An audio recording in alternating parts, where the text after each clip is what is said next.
The East Coast-West Coast hip-hop rivalry of the 1990s wasn't just about music. It left two of rap's brightest stars dead before age 26, reshaped an entire genre, and created ripples we still feel today. Let's break down how a single night in 1994 changed everything. You know what's fascinating about that Quad Studios incident? Before those 5 shots rang out, Tupac and Biggie were actually close friends. There's footage of them performing together at Madison Square Garden just months earlier. That's exactly right. And what makes this story so compelling is how quickly everything unraveled after that night. Here's Tupac, already dealing with legal troubles and industry pressure, gets shot 5 times and somehow survives. But the physical wounds weren't what changed him. It was the conviction that his own friends had set him up. Well, that raises an interesting question. What evidence did Tupac actually have that Bad Boy Records was involved? Because the shooting was never solved. That's where things get complicated. There wasn't any hard evidence, but Tupac pointed to several suspicious circumstances, like Biggie and Puffy being in the building that night, and the fact that no one from Bad Boy warned him about potential danger in their territory. And that perceived betrayal completely transformed Tupac's artistic direction. His music became darker, more paranoid, more confrontational after that night. Oh man, you can hear it so clearly in tracks like Against All Odds, where he directly calls out people he believes betrayed him. The raw emotion in those verses, that wasn't just artistic expression, that was real pain and anger coming through. Speaking of musical responses, let's talk about how Biggie handled this growing tension. His approach was more subtle, but equally powerful. Right? Take Who Shot Ya, for example. While Biggie always maintained it wasn't about Tupac, the timing of its release just months after the shooting, and lyrics like Who Shot Ya, separate the weak from the obsolete, you can see why Pac took it personally. That track really poured gasoline on the fire. And then Tupac responds with Hit 'em Up, which took everything to another level entirely. Exactly. Hit 'em Up wasn't just a diss track, it was a declaration of war. When Tupac claims he slept with Biggie's wife, Faith Evans, and threatens to kill Bad Boy Records employees.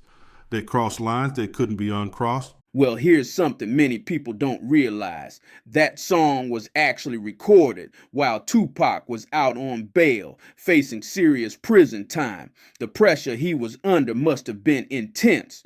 You know what's really tragic about this whole situation? Both artists seemed to sense their time was limited. In Biggie's Ready to Die album, there's this persistent theme of impending doom. And Tupac, man, he was recording music at an absolutely frantic pace near the end. That's true. Tupac recorded something like 150 songs in the few months before his death. It's almost like he knew he was running out of time. And let's talk about how this rivalry expanded beyond just two artists. This became about entire coast record labels and crews taking sides. Radio stations in New York wouldn't play West Coast artists, and vice versa. The media certainly played a role in amplifying these tensions. Every interaction between East and West Coast artists was scrutinized and often sensationalized. You're absolutely right about the media's role. And here's something that often gets overlooked: the economic impact this had on hip hop. Record labels were forced to choose sides, tours were canceled, collaborations fell apart. Well, that brings up an interesting point about the business side of this rivalry. Death Row Records and Bad Boy Records were competing for market dominance, and this beef helped both labels sell millions of records. And speaking of the business side, let's not forget the role of Suge Knight in all this. His infamous speech at the 1995 Source Awards, where he basically invited East Coast artists to come to Death Row. That was like throwing matches on kindling. The Source Awards, that's such a crucial moment in this story. The tension in that room was so thick, you could cut it with a knife. You know what's really striking about watching footage from that night? The way the audience reacts, the nervous energy in the room. Everyone seemed to understand that this wasn't just industry competition anymore. This was something much more dangerous. And sadly, those fears proved justified. Within 2 years, both Tupac and Biggie were gone. Pac at 25 in Las Vegas, Biggie at 24 in Los Angeles. Let's talk about the impact of those deaths on hip hop culture. It really forced the community to look in the mirror and ask some hard questions about violence, rivalry, and the responsibility artists have to their audience. That's such an important point. After their deaths, you saw a real shift in how hip hop handled beef. Artists started being more conscious about not letting things escalate too far. And yet, here we are decades later, still dissecting what happened. These events have become almost mythological in hip hop culture. Every few years, someone comes forward with a new theory about who was really responsible. Well, that's because these weren't just murders. They were the assassination of 2 generational talents at the height of their powers. The impact on music history is immeasurable. You know what I find particularly fascinating? The way both artists' music has been interpreted differently after their deaths. Lines that seemed like typical rap braggadocio at the time now read like eerie premonitions. That's true. Like when Biggie raps, "I'm ready to die," or when Tupac talks about death around the corner. It adds this whole other layer of meaning to their work. And let's talk about their lasting influence on hip hop. You can hear echoes of their styles in so many modern artists.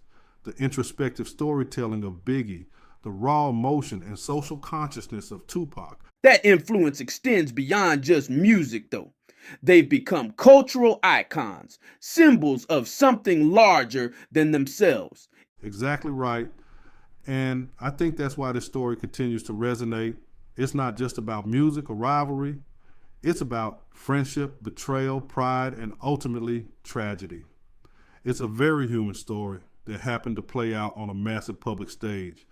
And perhaps the greatest tragedy is that we'll never know what these artists might have created if they'd had more time. The potential collaborations, the evolution of their styles.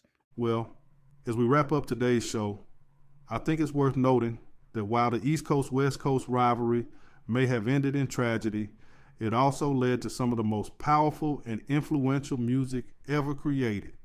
Sometimes the greatest art comes from the darkest places. That's a powerful way to look at it. Through all the pain and loss, the music endures, continuing to move and inspire new generations.